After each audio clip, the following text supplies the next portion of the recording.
નમસ્કાર, સમાચારોમાં હું છું આપની સાથે હિરલ મહેતા। વાત સુરતની કરીએ। સુરતમાં એક ફાર્મમાંથી રેવ પાર્ટી ઝડપાઈ છે। અહીંયા દારૂ અને ડ્રગ્સનો જથ્થો જપ્ત કરી લેવામાં આવ્યો છે। સ્ટેટ મોનિટરિંગ સેલના દરોડામાં સ્થાનિક પોલીસ ઊંઘતી ઝડપાઈ છે।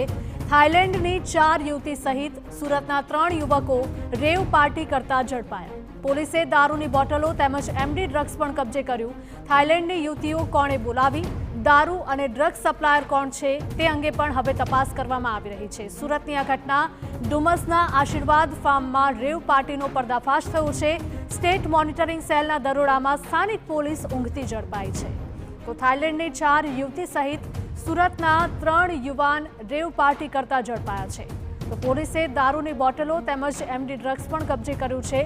થાઈલેન્ડની યુવતીઓ કોણે બોલાવી, દારૂ અને ડ્રગ્સ સપ્લાયર કોણ છે તે અંગે પણ તપાસ કરવામાં આવી રહી છે।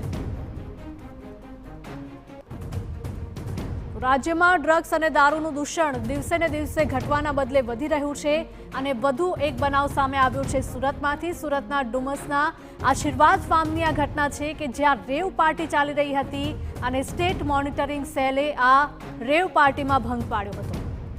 સ્ટેટ મોનિટરિંગ સેલના દરોડામાં સ્થાનિક પોલીસ ઊંઘતી ઝડપાઈ છે। સ્થાનિક પોલીસની કાર્યવાહી પર અનેક સવાલો પણ ઊભા થાય છે। થાઈલેન્ડની 4 યુવતી સહિત સુરતના 3 યુવકો રેવ પાર્ટી કરતા ઝડપાયા હતા। તો પોલીસે દારૂની બોટલો કબજે કરી છે, સાથે જ એમડી ડ્રગ્સ પણ કબજે કર્યું છે। સંવાદદાતા મિહિર જોડાયા છે વધુ અપડેટ સાથે। મિહિર, સુરતના ડુમસના આશીર્વાદ ફાર્મમાં રેવ પાર્ટીનો પર્દાફાશ થયો છે। એસએમસીને એક માહિતી મળી હતી રોડ કે જે એરપોર્ટ સામે આવેલા આશીર્વાદ ફાર્મમાં જે પાર્ટી ચાલી રહી છે અને જેના આધારે મોડી રાત્રે દરોડા પાડતા જે આશીર્વાદ ફાર્મના નંબર 114 નંબરમાં જે રેવ પાર્ટી હોય તે રીતનો માહોલ છે તે મળી આવ્યો હતો કે જ્યાં આગળ જે યુવક યુવતી હતા કે જે દારૂનો નશો અને ડ્રગ્સ એમડી ડ્રગ્સનો નશો કરતા હતા।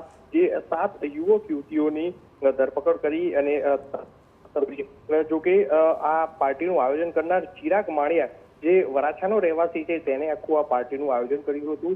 તેની સાથે જ રજત પાઠક, પૂજા સિંહ, ધર્મેશ છોટાડા, દીપા દમાઈ સહિત જે બુનેલ નામના જે 7 યુવક યુવતીઓ છે તેમની પાસેથી 1.84 લાખ રૂપિયાનું જે વિદેશી દારૂ અને એમડી ડ્રગ્સ છે તે મળી આવ્યું છે। લગભગ 5 ગ્રામ જેટલું એમડી ડ્રગ્સ છે તે પણ તેમની પાસેથી કબજે કરવામાં આવ્યું છે।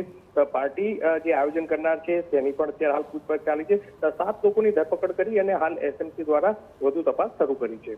જી મિહિર, માહિતી બદલ આપનો આભાર। તો સ્ટેટ મોનિટરિંગ સેલે દરોડા પાડ્યા હતા અને ત્યાંથી રેવ પાર્ટી ઝડપાઈ છે। થાઈલેન્ડની 4 યુવતી સહિત સુરતના 3 યુવક રેવ પાર્ટી કરતા ઝડપાયા।